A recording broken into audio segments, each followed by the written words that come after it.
औज़ुबिल्लाहिमिनश्शैतानिर्रजीम बिस्मिल्लाहिर्रहमानिर्रहीम। LVS setup कन्फ़िगरेशन का आगाज़ करते हैं। इसके अंदर हम दो लोड बैलेंसर्स कन्फ़िगर करेंगे। एक लोड बैलेंसर को हम कन्फ़िगर करेंगे as a Linux virtual server active router और दूसरे को हम कन्फ़िगर करेंगे एज अ बैकअप राउटर। किसी भी वजह से एक्टिव राउटर अगर डाउन हो जाए तो बैकअप उसकी जगह ले ले और हमारी सर्विस में भी किसी भी किस्म की इंटरप्शन ना आए। तो सबसे पहले हम यहाँ पे पैकेज इंस्टॉल करेंगे। यम इंस्टॉल पिरान्हा के नाम से एक पैकेज है, उसको इंस्टॉल करेंगे। यहाँ पे पेस्ट करते हैं। इसी तरह लोड बैलेंसर भी हमने यहाँ पे SSH किया हुआ है, उस पर भी पेस्ट करते हैं और दोनों को हम कमांड देके अपना थोड़ी देर हम देख लेते हैं इसको।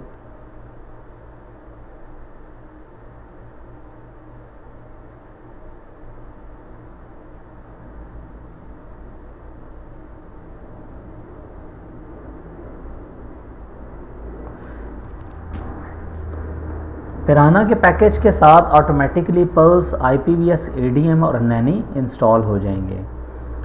पल्स क्या है? पल्स मेन डेमन सर्विस है जो इस पैकेज के अंदर इंक्लूडेड है। और जब भी हम पल्स को स्टार्ट करेंगे तो हम जितनी भी कॉन्फ़िगरेशन करेंगे अपने इस फाइल के अंदर, जो कि lvs.cf के नाम से फ़ाइल है, तो ऑटोमेटिकली वो सिस्टम को अप कर देगा इस कॉन्फ़िगरेशन के साथ और हमारा सेटअप स्टार्ट हो जाएगा। पल्स हैंडल करता है IPVS, ADM को और नैनी को। IPVS, ADM का काम क्या है कि जितने भी रियल सर्वर्स या वेब सर्वर्स हमारे इस नेटवर्क के अंदर कॉन्फ़िगर हैं, उन सारी की इंफॉर्मेशन या राउटिंग टेबल को अपने पास मेंटेन करता है। और जब कोई नया सर्वर ऐड होगा तो उसकी इंफॉर्मेशन या उसकी IP अपने राउटिंग टेबल में मेंटेन कर लेगा और किसी भी सर्वर के रिमूव होने पे उसकी इंफॉर्मेशन यहाँ से रिमूव कर देगा। नैनी का काम है कि वो लोड मॉनिटर करे तमाम रियल सर्वर्स पे और उसके अलावा उनकी सारी एक्टिविटी को चेक करे कि आया वो सर्वर एक्टिव है या डाउन है। अगर वो डाउन है तो पल्स को वो इंटीमेट करेगा और पल्स IPVS, ADM के ज़रिए उसकी एंट्री को वहाँ से रिमूव कर देगा। और अगर कोई नया सर्वर ऐड होता है तो नैनी उसको मॉनिटर करके पल्स को इंटीमेट करेगा और पल्स IPVS, ADM को उसकी एंट्री डालने के लिए इंटीमेट करेगा। यहाँ पे हम देखते हैं हमारी सर्विस जी पिरान्हा का पैकेज इंस्टॉल हो रहा है लोड बैलेंसर 1 पे, इसी तरह लोड बैलेंसर 2 पे। और इसके साथ अगर पिरान्हा के पैकेज के साथ उसको कोई भी डिपेंडेंसीज चाहिए तो हमारा सिस्टम ऑटोमेटिकली उनको भी इंस्टॉल कर लेगा। दो लोड बैलेंसर्स बनाने का मकसद, जैसा कि मैंने आपको अभी बताया, कि अगर किसी भी वजह से हमारा active Linux virtual server router down हो जाए तो backup Linux virtual server router उसको उसकी जगह ले ले और ऑटोमेटिकली हमारी सर्विस को किसी भी किस्म की इंटरप्शन फील ना हो।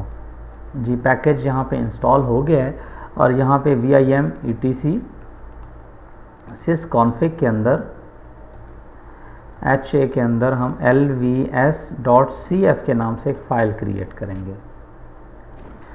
इंसर्ट करते हैं यहाँ से और हमारे पास इस फाइल की कॉन्फ़िगरेशन हमने यहाँ पे की हुई है, उसको हम कॉपी करेंगे और यहाँ पे पेस्ट करते हैं और फिर मैं आपको ये फ़ाइल एक्सप्लेन कर देता हूँ। जी लोड बैलेंसर 1 पे इसको पहले हम पेस्ट करते हैं। जी इस फाइल के बारे में आपको बताता जाऊँ। यहाँ पे हमने दोनों लोड बैलेंसर्स की कॉन्फ़िगरेशन की हुई है और इसके अलावा रियल सर्वर्स की या वेब सर्वर्स की यहाँ पे हमने कॉन्फ़िगरेशन की है। और वर्चुअल सर्वर का जो सेक्शन है यहाँ पे, इस सेक्शन के अंदर हमने यहाँ पे वो IP डिफ़ाइन किया है जिस पे वेब सर्विस को एक्सेस किया जाएगा। प्राइमरी सर्वर बेसिकली हमारा LVS एक्टिव राउटर है और सर्विस टाइप है हमारे पास LVS। दो किस्म की सर्विस टाइप यहाँ पे इस्तेमाल हो सकती हैं, या LVS या FOS fail over service. By default ये LVS को इस्तेमाल करता है, हमने यहाँ पे इसको मेंशन कर दिया है। RSH कमांड कौन सी इस्तेमाल होगी? यहाँ पे SSH। आपको अगर याद हो, हमने सेकंड सेक्शन में जिसके अंदर हमने बेसिक सेटअप कॉन्फ़िगरेशन की थी, SSH कीज़ को आपस में शेयर किया था। उसकी करने की वजह ये थी कि आपका लोड बैलेंसर SSH के ज़रिए हर रियल सर्वर के ऊपर लॉगिन होगा और उसके ऊपर अप टाइम की कमांड रन करेगा, जैसा कि यहाँ पे आपके पास ये अप टाइम की कमांड मौजूद है। इसी तरह बैकअप एक्टिव है हमारे पास, बैकअप का हमारे पास IP ये है। उसके बाद हार्ट बीट सर्विस इस्तेमाल होगी दोनों के दरमियान, एक्टिव और बैकअप के दरमियान, और 1050 पोर्ट इस्तेमाल होगी। किसी भी वजह से अगर एक्टिव राउटर यहाँ पे डाउन होगा तो हार्ट बीट की सर्विस जो कि बैकअप राउटर पे और एक्टिव दोनों पे चल रही होगी वो इसको इंटीमेट करेगी बैकअप राउटर को कि एक्टिव राउटर डाउन हो गया है या एक्टिव लोड बैलेंसर डाउन है, तो ऑटोमेटिकली हमारा बैकअप राउटर जो है उसकी जगह ले लेगा। कीप अलाइव 2 है, डेड टाइम 10 सेकंड है। इसके जो मैकेनिज़्म या राउटिंग टाइप जो हम इस्तेमाल कर रहे हैं वो है डायरेक्ट राउटिंग। यहाँ पे अगर आप नेटिंग इस्तेमाल करना चाहते हैं तो आप यहाँ पे नेट मेंशन करेंगे।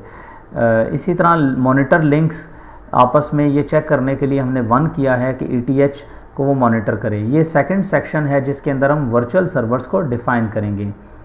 एक्टिव है जी 1, इसका एड्रेस हमने यहाँ पे दिया है 10.0.0.3।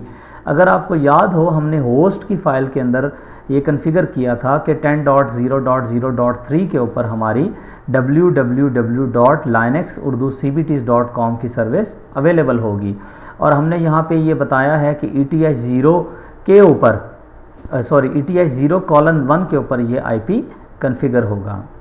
ये बेसिकली फ्लोटिंग IP होगा और ये इसके ज़रिए सारी दुनिया से वेब सर्विस एक्सेस होगी।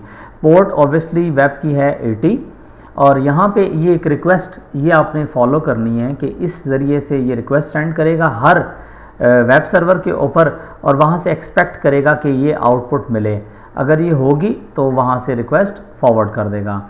लोड मॉनिटर जैसा कि मैंने आपको बताया SSH करके हर एक रियल सर्वर पे अप टाइम की कमांड रन होगी। शेड्यूलर के लिए कुछ एल्गोरिदम यूज़ हो रहे हैं यहाँ पे, वो मैं आपको ज़रा सा समझाता जाऊँ। शेड्यूलर के लिए जो एल्गोरिदम मौजूद हैं या जो इस्तेमाल हो रहे हैं, यहाँ पे अगर आप देखें तो RR जैसा कि राउंड रॉबिन जहाँ पे लिखा हुआ है, राउंड रॉबिन स्केजुलिंग यहाँ पे इस्तेमाल हो रहा है। राउंड रॉबिन स्केजुलिंग यहाँ पे इस्तेमाल हो रहा है। इसका मकसद क्या है कि हर रियल सर्वर पे, हर एक सर्वर पे ये 1 बाय 1 डिस्ट्रीब्यूट करेगा लोड को। फर्स्ट सर्वर पे पहले भेजेगा, फिर सेकंड सर्वर पे, फिर थर्ड पे, फिर फोर्थ पे, जितने भी सर्वर्स आपके नेटवर्क पे मौजूद हैं। इसी तरह सेकंड है weighted round robin. Weighted round robin का क्या काम है कि अगर आपने यहाँ पे डिफ़ाइन किया है कि आपका कोई एक सर्वर ग्रेटर कैपेसिटी के साथ है, यानी उसकी कंप्यूटिंग पावर ज़्यादा है, तो आप यहाँ पे वेटेड राउंड रॉबिन को भी कॉन्फ़िगर कर सकते हैं कि वो फर्स्ट ग्रेटर पावर के पास सेंड करेगा, फिर उसके बाद लोअर पावर्स के पास। इसी तरह लीस्ट कनेक्शन हमारे पास LC के नाम से एक एल्गोरिदम है। LC का काम क्या है कि जिस सर्वर के पास लीस्ट कनेक्शन होंगे ये उसके पास सेंड करेगा। इसी तरह वेटेड लीस्ट कनेक्शन, अगर किसी के पास वेट या आप ये कह सकते हैं कि उसके अंदर उसकी कैपेसिटी ज़्यादा है और उसके पास कनेक्शन कम है, तो इस हवाले से भी वेटेड लीस्ट कनेक्शंस को फॉरवर्ड करेगा। और इसी तरह हम लोकली बेस्ड LC कनेक्शन को हम एल्गोरिदम को यूज़ करना चाह रहे हैं, local based least connection scheduling को, तो वो भी हमारे पास अवेलेबल हैं। यहाँ पे जो हम इस्तेमाल करेंगे एल्गोरिदम, जैसा कि आपको यहाँ पे मैं दिखा रहा हूँ, RR है, राउंड रॉबिन प्रोटोकॉल हमारे पास है TCP। आप यहाँ पे WLC और उनके शॉर्ट नेम लिखे हुए हैं, जो इस्तेमाल करना चाहें उसकी फीचर्स के हवाले से यहाँ पे इस्तेमाल कर सकते हैं। टाइम आउट 10 सेकंड है। री एंट्री है 180 सेकंड। री एंट्री हम वहाँ पे इस्तेमाल करेंगे जहाँ पे हम कोई नया सर्वर ऐड करते हैं अपने नेटवर्क के ऊपर, तो हमारा लोड बैलेंसर 180 सेकंड लेगा उसको अपने इस पूल के अंदर शामिल करने के लिए। फर्स्ट ऑफ ऑल 180 सेकंड उसको चेक करेगा बार बार, और फिर उसको अपने नेटवर्क में शामिल कर लेगा। ये हमारे वेब सर्वर्स की कॉन्फ़िगरेशन है। ये हमने दोनों का जो रियल आईपी है यहाँ पे डिफ़ाइन किया है, एक्टिव और वेट हमने डिफ़ाइन किया है। एक्टिव हमने 1 डिफ़ाइन किया है, वेट हम यहाँ पे कम और ज़्यादा भी कर सकते हैं। अगर मिसाल के तौर पे हमारा ww1 जो सर्वर है उसकी कैपेसिटी ज़्यादा है तो हम उसका वेट यहाँ पे ज़्यादा कर सकते हैं और दूसरे का वेट कम कर सकते हैं। इस फाइल को यहाँ पे हम करेंगे सेव। इस फाइल को हम करेंगे scp sysconfig halvs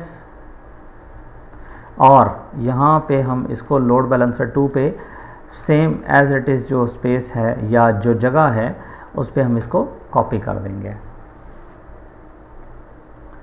ये कॉपी करने के बाद देखते हैं हमारा नेक्स्ट स्टेप क्या है।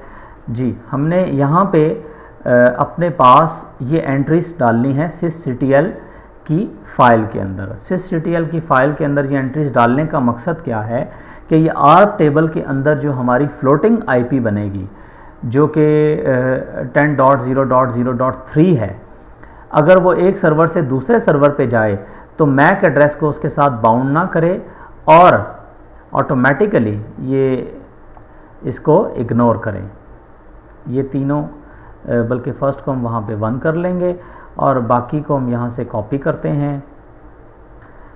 फर्स्ट एंट्री है इग्नोर करने के लिए और सेकंड एंट्री है वहाँ पे अनाउंस करने के लिए आर्प को vim etc sysctl.conf और यहाँ पे सबसे पहले हम पैकेट फॉरवर्डिंग यहाँ पे करते हैं इनेबल और यहाँ पे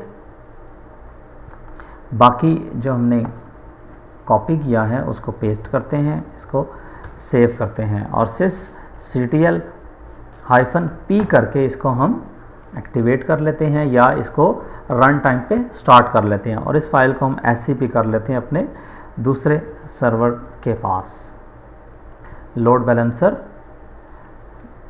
2 के पास और lb2 पे भी जाके हम इसको एक दफ़ा स्टार्ट कर लेते हैं sysctl की कमांड से -p के ऑप्शन के साथ। जी, अगर आप देखें तो इसने यहाँ पे स्टार्ट कर दिया है। अब अपने डॉक्यूमेंट पे दोबारा आते हैं। अब यहाँ पे हमने ये स्टार्ट कर दिया है। अब एक दफ़ा हमने वेब सर्वर्स के ऊपर जाके सिंपली वेब की सर्विस को स्टार्ट करना है और यहाँ पे हमारी कॉन्फ़िगरेशन ऑलमोस्ट कंप्लीट हो चुकी है और उसको हम LVS की कॉन्फ़िगरेशन को चेक भी करेंगे। स्टार्ट और वेट को चेक करने के लिए, लोड को चेक करने के लिए हम छोटा सा काम करते हैं। इको के कमांड से हम यहाँ पे छोटी सी एक फ़ाइल क्रिएट कर लेते हैं, वेब फाइल सेंटर h1 का टैग यहाँ पे हम इस्तेमाल करते हैं, सेंटर h1 का टैग और यहाँ पे मैं अपना नाम लिख लेता हूँ फर्स्ट सर्वर पे बाबर ज़हूर, याद रखने के लिए।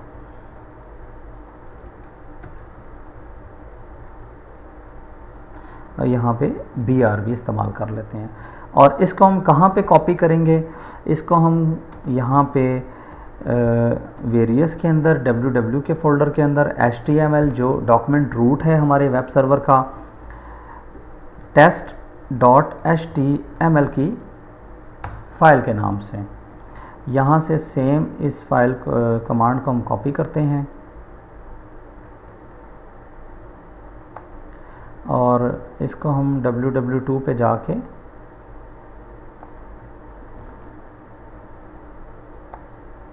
जी सॉरी मैंने इसको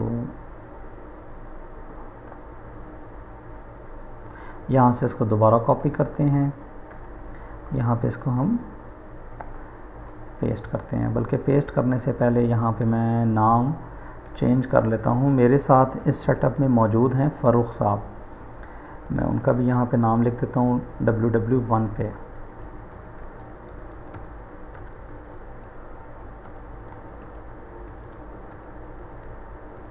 फ़ारूक सिद्दीक और इसको हम यहाँ पे कर देते हैं और एक दफ़ा दोबारा हमारी जो सर्विस है उसको रीस्टार्ट करते हैं।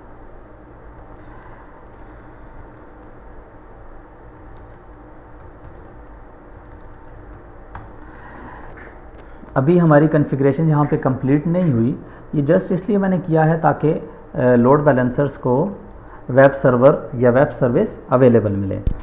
और यहाँ पे हम etc-init.d करके पल्स की सर्विस को स्टार्ट करते हैं। पल्स की सर्विस जी अभी इसने एक एरर दिया है, इसको हम यहाँ पे चेक कर लेते हैं।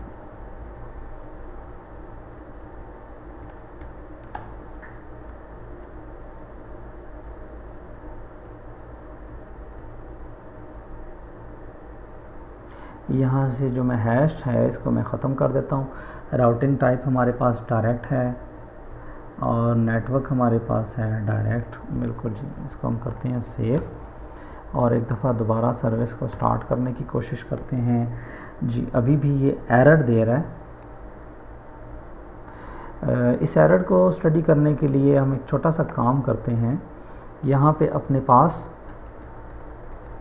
टेल-f वेरियस लॉग और मैसेजेस की लॉग को ओपन कर देते हैं।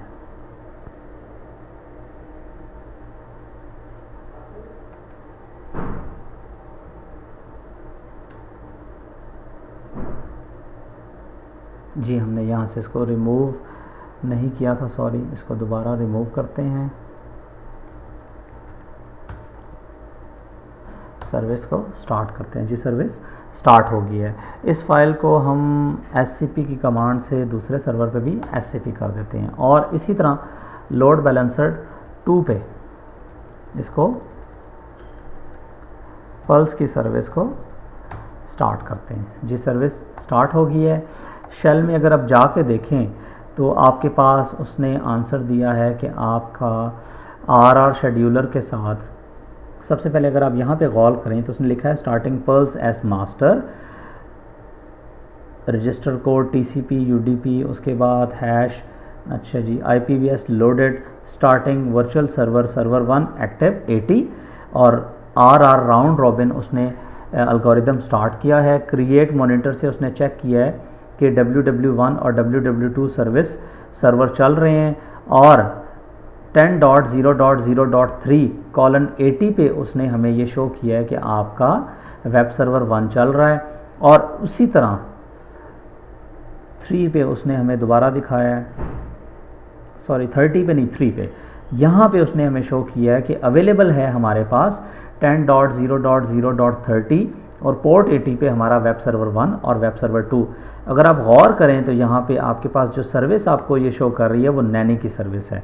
इसी तरह पल्स की सर्विस में लास्ट में हमें ये मैसेज दिया है कि आपका नेटवर्क इस वक्त ओके है, आपके दोनों वेब सर्वर्स और ये दोनों अवेलेबल हैं। यहाँ पे हमारी ये सर्विस LVS की कॉन्फ़िगरेशन कंप्लीट होती है, लेकिन वेब सर्वर के लिए हम छोटा सा एक काम करेंगे तो वो हम नेक्स्ट सेशन में इंशाल्लाह उसको स्टडी करते हैं।